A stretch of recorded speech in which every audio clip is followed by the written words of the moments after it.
আজ আছে মাম্মামের স্কুলে পুল পার্টি, তাই জন্য মাম্মা এরকম একটা জামা পরেছে। হ্যাঁ, আর পুল পার্টিতে যাচ্ছে। দিল্লিতে খুব গরম পড়েছে তো, দেখো টুপিটাও খুলে ফেলেছে।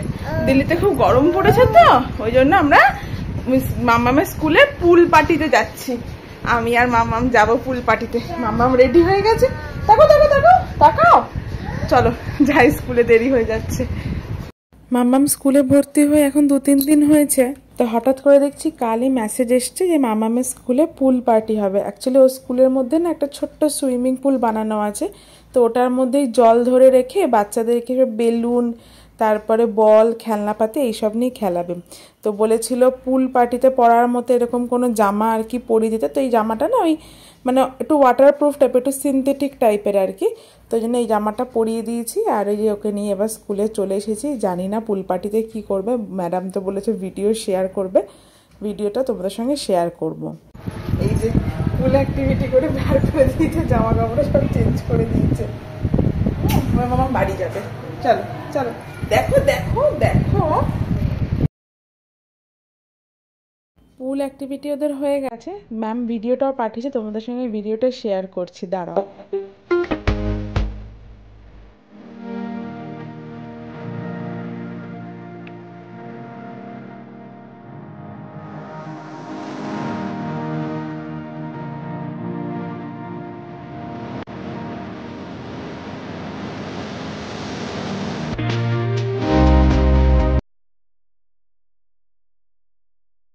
তো দেখতেই পেলে মামাম পুল পার্টিতে কীরকম এনজয় করেছে।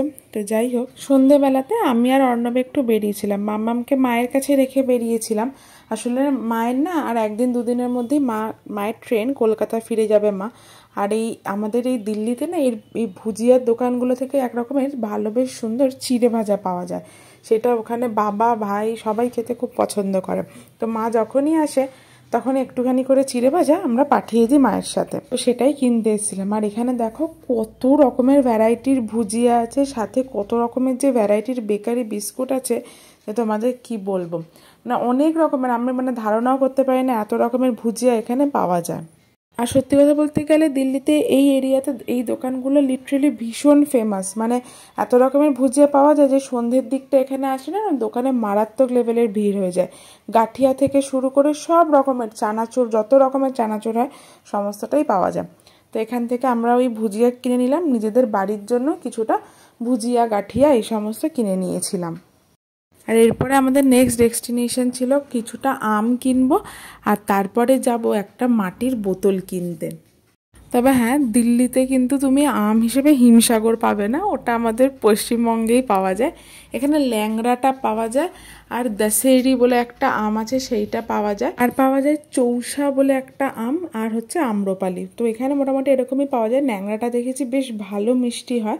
তবে একটা জিনিস আমি এখানে খেয়াল করে দেখেছি, যে আম দেখতে যত বাজে না সেই আমের টেস্ট তত বেশি, মানে সেই আমটা তত বেশি মিষ্টি। আর যে আমগুলো দেখতে বেশি সুন্দর সেগুলো কিন্তু টেস্টটা অতটা ভালো হয় না, মানে সেগুলোকে মনে হয় জবরদস্তি পাকায়, ওই জন্য। তো যাই হোক, আমঠাম কিনে আমরা চলে এসেছি এখানে মাটির দোকানে। আর হ্যাঁ, মানে মাটির দোকান, মাটির বাসনকোসনের দোকান। এখানে সত্যি মাটির বাসনকোসনের কিন্তু বেশ ভার্সেটাইল দোকান আছে সত্যি কথা বলতে। তো আমরা এই জলের বোতলটা কিনবো বলে ডিসাইড করেছি। আর দেখো এখানে কত রকমের মাটির ফ্রাইং প্যান থেকে শুরু করে মাটির কড়াই, জগ, সমস্ত কিছু রয়েছে। দেখো দেখো ভ্যারাইটি রকমের কড়াই তুমি এখানে দেখতে পাবে।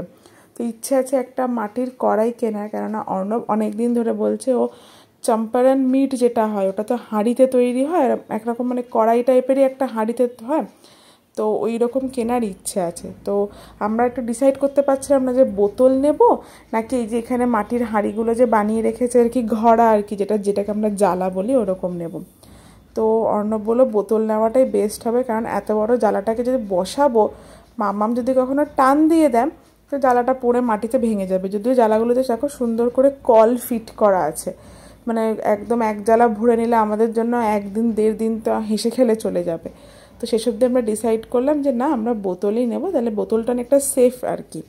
এই দেখো এই মাটির বোতলটা নিয়েছিলাম, দেখো আবার বোতলটাকে কি সুন্দর ডিজাইন করা। আমরা না আগেও মাটির বোতল কিনেছি, এই দোকানটা থেকেই কিনেছি, তবে এমন সুন্দর ডিজাইন করা ছিল না, নর্মাল ছিল। আর সেসব দিয়ে ডিসাইড করলাম এরকম কড়াইটা একটু পরে কিনবো, মানে ভয়ও লাগছিলো একটু কিনতে। যাই হোক শেষ অবধি ডিসাইড করলাম এসব কড়াই না কিনে আমরা একটা দই পাতার হাঁড়ি কিনবো। এখানে ভীষণ সুন্দর না দই পাতার হাঁড়ি বিক্রি হচ্ছিলো। অর্ণব এখানে কড়াইগুলো জিজ্ঞাসা করছিলো, অ্যাকচুয়ালি কতটা টেকসই হবে সেটা নিয়ে আমার একটু দ্বিধাদ্বন্দ্ব ছিল। তো শেষ অবধি আমরা এই দই পাতার হাঁড়িটা কিনেছিলাম। বিশ্বাস করবে না, এটাতে এত সুন্দর দই পড়ে না, মানে ঘন মোটা দই পড়ে এটাতে। 1 কেজি দই এটাতে একদম আরামসে হয়ে যায়। দোকানদারও বলছিল যে এটাতে এত সুন্দর দই পড়বেন ম্যাডাম, যে দেখবেন কত ভালো দইটার মানে কোয়ালিটিটা। হ্যাঁ, আর সত্যি তাই, এত সুন্দর ঘন দই পড়ছে, মানে লস্যি বানাও বা নিজে খাও, খেতেও ভালো লাগছে। তো এই সমস্ত কিনে কাটি এবার আমরা যাব বাড়ির পথে। আসলে এই মাটির জিনিসগুলো কিনবো বলেই না মামামকে বাড়িতে রেখে এসছি, নয়তো এই মাটির বোতল মাটির এসব হাঁড়ি নিয়ে ওকে নিয়ে একসঙ্গে ফেরা খুব মুশকিল হবে। বাড়ি ফেরার পথে আবার একটু আইসক্রিম নিয়ে ফিরবো। এই দেখেছো ক্রিম বেলের এই যে আইসক্রিমটা, এই আইসক্রিমটা খেতে না আমার দারুণ লাগে। তোমরা কে কে এই আইসক্রিমটা খেয়েছো কমেন্টে কিন্তু জানিও।